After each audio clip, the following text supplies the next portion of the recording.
Valeria, qué bueno que me contesta la videollamada. Oye, estoy por irme a trabajar y pues la verdad tenemos que ponernos de acuerdo con el trabajo de la maestra Christie. Si te acuerdas, ¿no? De que iba más o menos el trabajo. Era sobre hacer esta lectura y tener que hacer una exposición. ¿Te acuerdas el trabajo donde va Michelle Guadalupe, Félix Castañeda, José Daniel Félix Valenzuela, tú, Valeria Elizabeth Valdesilva, y yo, Julio Enrique Armenta Valle?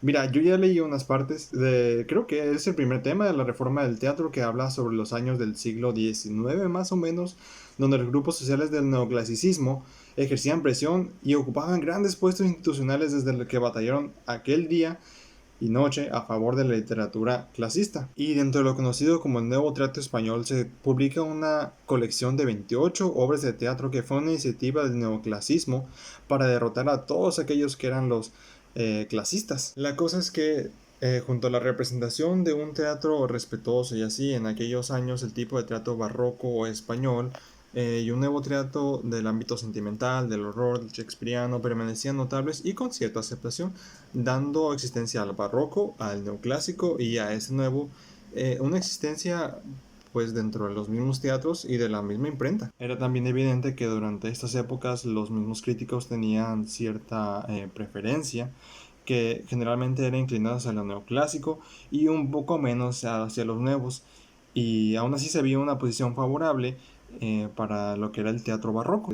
Ya también más adelante tenemos lo que es el universalismo y la moda, que explica que había una guerra siempre entre lo nuevo y lo viejo, entre lo clásico y la moda, que pues como ha sido siempre.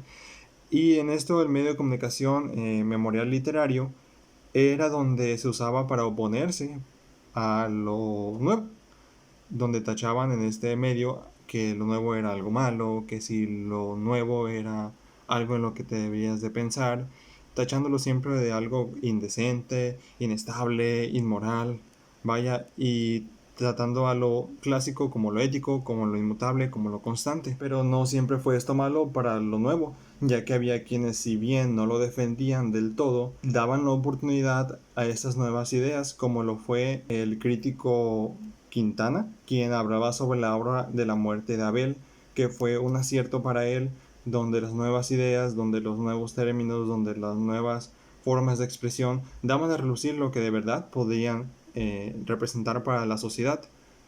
Y pues como bien dicen, el que no arriesga nos gana.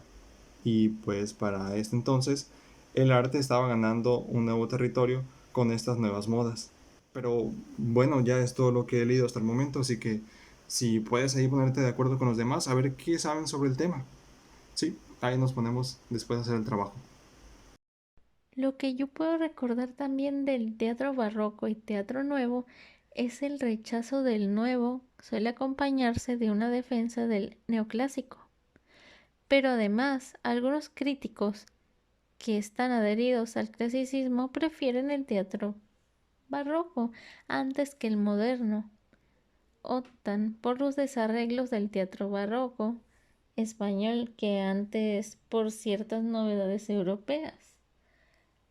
En las revistas, en la revista de teatros del mes de noviembre de 1806, el mismo periódico de Olid cuenta en este argumento.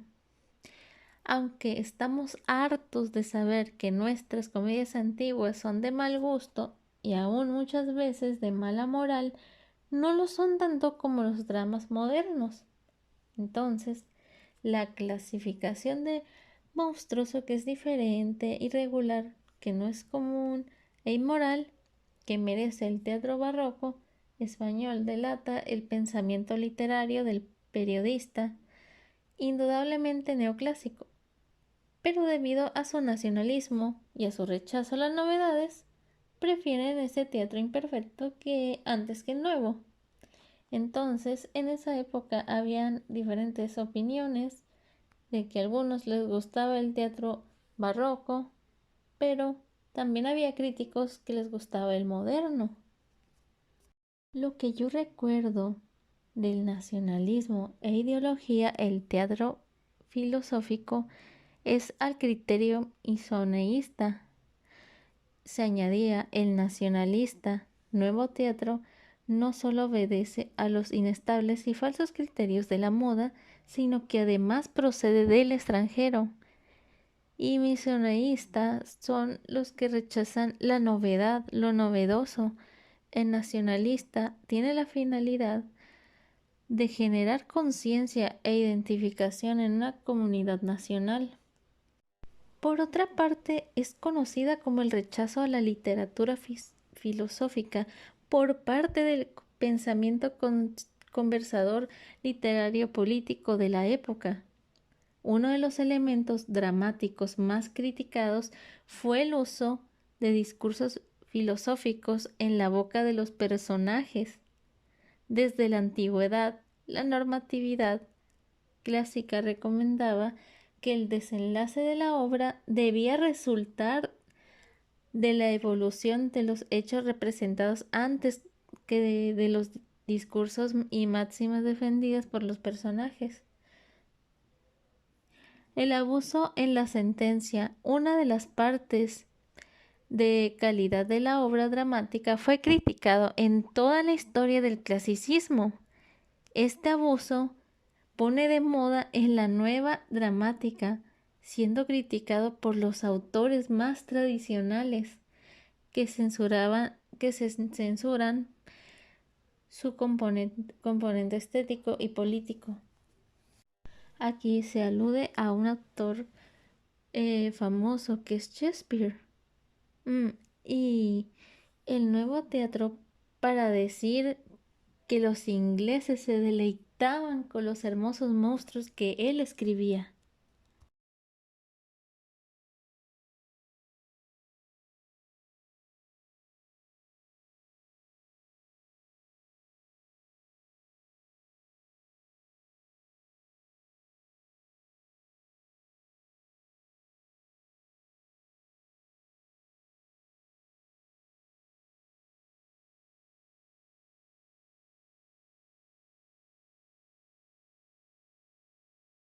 Sí, la mezcla de género. Los críticos que más se resisten a lo nuevo tienen como principal norte teórico uno de los principios universales del clasicismo, el que prohíbe la mezcla de géneros. El teatro debía ser o trágico o cómico, pero no una mezcla de ambos, es decir, algo no híbrido.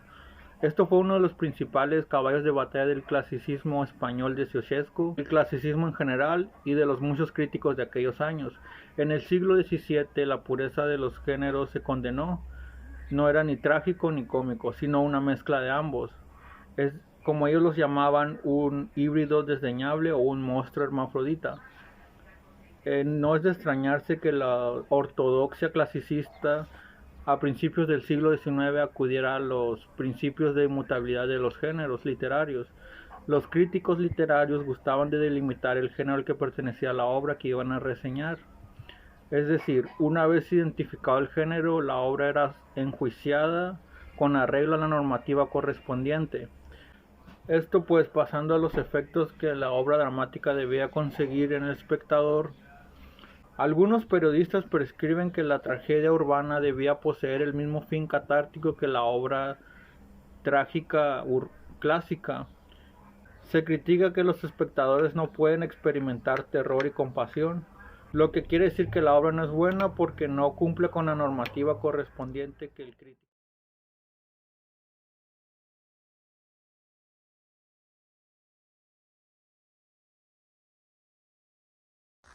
Respecto al teatro del terror desde la época grecorromana, los críticos rechazaban la presentación de sucesos sangrientos en el escenario. Olive menciona que se sostiene que el horror no es sinónimo de algo trágico. Es sabido que el crítico no es favorable a este teatro shakespeariano, emparentado con el nuevo trato del horror. Aplica la plantilla de la normativa neoclásica más severa y establece como diferencia cualitativa entre la tragedia y este tipo de drama el distinto efecto que provoca en el espectador. El rechazo de ese teatro del horror llega hasta los críticos más receptivos con el nuevo teatro. Este rechazo se relaciona con el rechazo de Shakespeare, ya que cuando comparan el teatro clásico francés con el inglés, los críticos más ortodoxos consideran el primero muy superior. Sin embargo, en la tapa del Carnerero, el memorial muestra opiniones encontradas respecto a este asunto, en la que se menciona que Shakespeare sobresale por la variedad, por lo que a su parecer excede a todos los demás poetas. Por otra parte, Corneille, que es quien maneja con más suavidad y acierta el modo de ver las pasiones y predica siempre la virtud. La moral fue siempre un criterio decisivo en la valoración de la literatura, ya que es un género que por su presentación pública llega a una población numerosa. El criterio moral se utilizó para atacar y defender al teatro nuevo. Sin embargo, el teatro nuevo también es defendido desde el argumento moral. Velasco atenúa en sus juicios el criterio de la normativa estética y abraza con énfasis al de la moralidad.